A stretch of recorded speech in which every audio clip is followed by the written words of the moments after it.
Lena moved into a new house on the outskirts of the city, hoping for a peaceful life.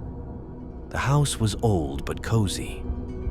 The only thing that bothered her was the strange neighbor who lived in the house across the street. She rarely saw him during the day, but every night he stood at his window, staring in her direction. His face was indistinguishable in the darkness, but Lena always felt his presence. One night, Lena was awakened by a strange noise.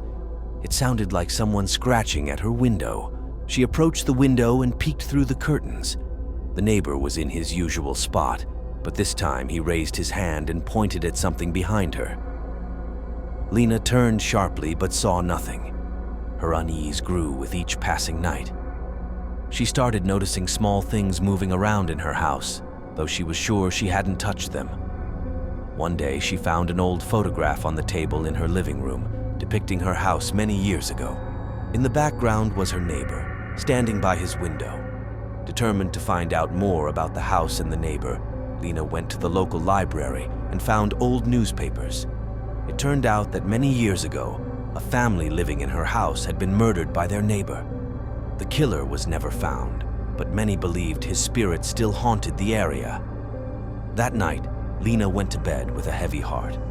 She woke up to the same scratching sound, but this time it was louder and closer. Suddenly, she heard a whisper. "He is here!" Lena jumped out of bed and ran to the door, but it wouldn't open. Fear gripped her as she heard footsteps behind her.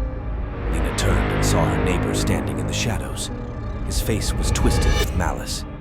He stepped towards her, and Lena felt the icy breath of death. She screamed, but her voice dissolved into the silence. The next morning, the police found the house empty. Lena had disappeared, and in her window, there was only an old photograph showing her house with the dark figure of the neighbor, now staring directly at them.